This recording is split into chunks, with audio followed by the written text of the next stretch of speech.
Hello and welcome to week 1 of Exploring Your Creative Self. For those of you who haven't met me before, my name is Laura Bowen and I'm your instructor for this course. I'm an author and an artist, and I really wanted to have a course that I could share with you guys where you get to explore your creativity a little bit, because the best thing I've done over the last 5 years is just allow my creativity to flow, and it's brought with us some amazing insight into myself, who I am, and just what, it's really interesting sometimes to see what comes out. So this week we're working on creative journaling, and this video is just a little bit of an introduction into keeping an art journal and why I really promote that for my students in the class. I've been keeping journals since I was 16 years old. This tattered little journal is from my 16th and 17th year.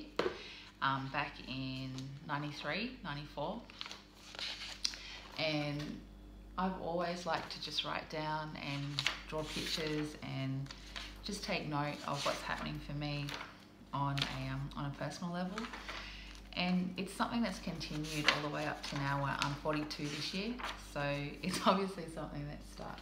And looking back, there's some really cute little pictures in here that I wouldn't have called myself creative when I was a teenager, but there really is some really cute little drawings and stuff in there.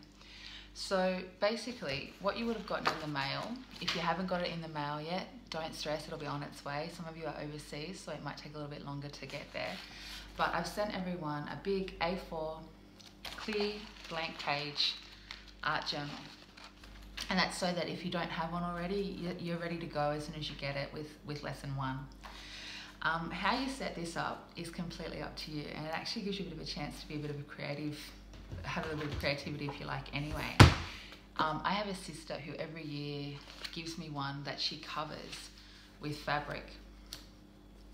So every year she gives me an art journal she makes herself, and she includes photos and quotes. Photos from me throughout my life with quotes, and then I add to it throughout the year. So if you're looking at ways of decorating your art journal, you could always look at doing fabric covering or something like that. All she's done is put fabric around the outside and then use the first and last pages and stuck them down so that it has a cover. You don't have to cover it, but it is a really fun way of connecting with some creativity if you do want to. Now, one of the things that you'll find with me, and one of the things I advocate for, is that creativity does not have to be neat.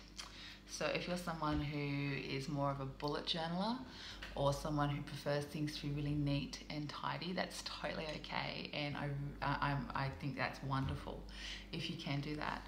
But for me personally, I'm messy. My thoughts come in really randomly. I put them on paper really randomly. For those of you who know about my saltwater reading cards, I thought I'd share with you the journal I used while I was preparing those cards. If you've seen them, they're quite colourful. The images are quite complex. They're quite an artistic deck. But the way I prepared for them was very messy. These are my original sketches for each card. I don't know if you can see that there. They are literally little pen drawings that I did in maybe an hour, waiting outside the doctor's surgery one day. I just had an idea and creativity struck, so I just started sketching. And then these are the readings that are in that deck. And then the whole rest of this book is very messy sketchings of what different cards would mean. That's the groper and the giant clam. So I'm a big one of, you don't need to be neat to be creative. The idea of the art journal is to take inspiration and creativity when it hits and put it into some kind of workable formula. Often sometimes it can be hard to take an idea or a project you'd like to start and just put it straight out there. Even if it's just an artwork, often you might want to sketch it first and then paint over the top of it. And what that process does is it kind of gets your brain into a process where it can work on it logically step to step. So the same art journal that you guys get in the mail, I've been using for my oracle card challenge this month. So I thought I'd show you just how messy my own art journal is. So it's got a whole lot of stuff cut out and stuck in.